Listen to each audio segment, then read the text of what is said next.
Hi friends, ఈరోజు మనం చేసుకోబోయేది కరివేపాకు రైస్. దీంట్లోకి మనకు కావాల్సింది కొంచెం కరివేపాకు, ఫ్రెష్గా ఉండాలి. అది వాటర్లో నీట్గా కడుక్కొని అట్లా కొంచెం సేపు ఫ్రై చేసుకోవాలి. ప్యాన్లో కొంచెం బ్లాకిష్ వచ్చేంత వరకు, బ్రౌన్ బ్లాక్ వచ్చేంత వరకు ఫ్రై చేసుకొని, అలాగే ప్యాన్లో ఒక 3 table spoons of oil drop చేసి మీడియం ఫ్లేమ్లో ఉంచి కాసేపు బాగా వేగేలాగా చూసుకొని దాంట్లో పల్లీలు వేసుకొని కొద్దిసేపు అట్లా ఫ్రై చేసుకోవాలి. కొంచెం రెడ్డిష్ వచ్చిన తర్వాత చిల్లీస్ యాడ్ చేసుకొని దాంట్లో పోపు దినుసులు అన్నీ వేసేసి కొద్దిసేపు అట్లా కలిదిప్పుకోవాలి.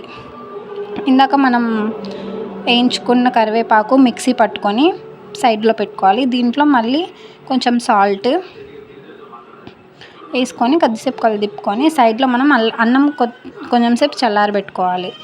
కారం, ఇందాక మనం మిక్సీ పట్టుకున్న కరివేపాకు పొడి, ఇవి రెండు మనం సైడ్లో పెట్టుకొని మళ్ళీ ఈ తిరువాతలో మనం కొంచెం పసుపు కలిదిప్పుకొని కారం వేసుకొని కొంచెం సేపు అట్లా కలిదిప్పుకొని దాంట్లోకి మనం ఇప్పుడు ఇందాక మిక్సీ పట్టుకున్న కరివేపాకు పొడి వేసి లాస్ట్లో అంతా బాగా మసాలా పట్టేటట్లు ఫ్రై చేసుకోవాలి. అన్నం మొత్తం చల్లారబెట్టి గడ్డలు లేకోకుండా ఇట్లా పొడి పొడిగా అన్నం చేసుకోవాలి. ఇందాక మనం వేయించుకున్న తర్వాత మొత్తం అన్నంలో వేసేసి బాగా అన్నం మొత్తంకి పట్టేటట్లు చూసుకోవాలి. ఈ కరివేపాకు రైస్ మనము మార్నింగ్ ఈజీ టిఫిన్ లాగా చేయొచ్చు, పిల్లలకి లంచ్ బాక్స్ లాగా పెట్టవచ్చు. చాలా ఫ్రెష్గా ఉంటుంది. మధ్యాహ్నంకైనా హెల్తీ కూడా.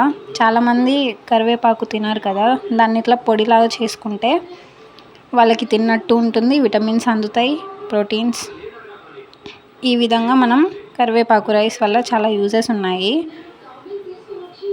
దీన్ని ఆఫ్టర్నూన్ లంచ్ లాగా చేసుకోవచ్చు. పులిహోర ప్లేస్లో కరివేపాకు రైస్ అట్లా పెట్టుకోవచ్చు.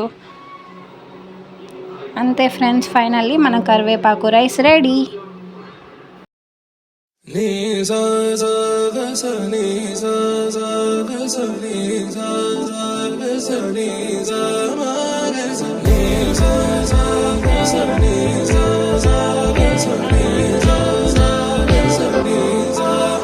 సమయమా భలే సాయం చేసావమ్మా, ఒట్టుగా కనులకే తన రూపం